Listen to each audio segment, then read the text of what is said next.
අයියා කියන්නේ හරි හොඳ කෙනෙක්. වෙලාවට ඕනකට වඩා හොඳ කෙනෙක්. සමාජලට ඕනකට වඩා හොඳ නිසා සෑහෙන කරදර වලට වැටෙන කෙනෙක්. මොන දේ වුණත් ඔළුව කෙලින් තියන් ඉන්න හොඳ හයිය හිතක් තියෙන එහෙම කෙනෙක් ඉතින්.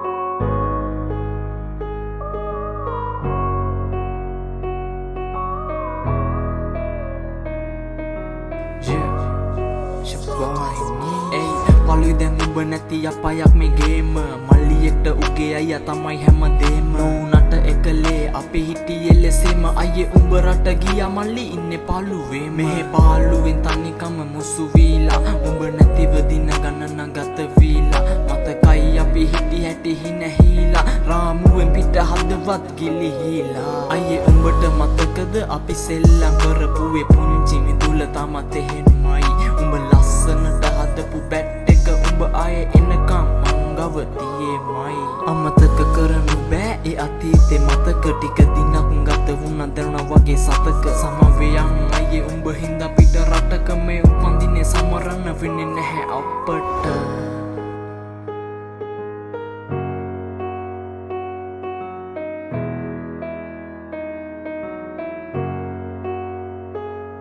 මතකද අමතක පොඩි කාලේ කෙලි සෙල්ලම් වැලි පාරේ අත් අල්ලන් අයියා මග හමු වෙනන් ආයේ ළඟින් ඉද්දි කොමතගේ අඩු නැති වෙදි දැනෙන තනිකම කියා ගන්න බෑ ගෙදර ඉද්දි හැම මොහොතේ රණ්ඩු හැබැයි නැතුව බැරි ඉන්න දෙන්නට දෙන්නව එක පතේ කල හැදි සහෝදරයන් වෙන් වුණතේ බැඳීම තාමත් හද තුල නූනට එකලේ අපි එකදම් වැලේ දින සති ගෙවි ගිය දුක සැප පෙරලේ අපි අසකලේ විලව ගෙවන්න මිදුලේ වියකී ගිය අතීතය සොඳුරුම වේ හිත හදාගත්ත අපි අපේ හිනවලට යා යුතුයි එක තමයි සබාදහම මේ ලෝකෙ තරිය සාධාරණයි හිනහා මුදල මත යැපෙනවා සහෝදර හිතවත් කන්න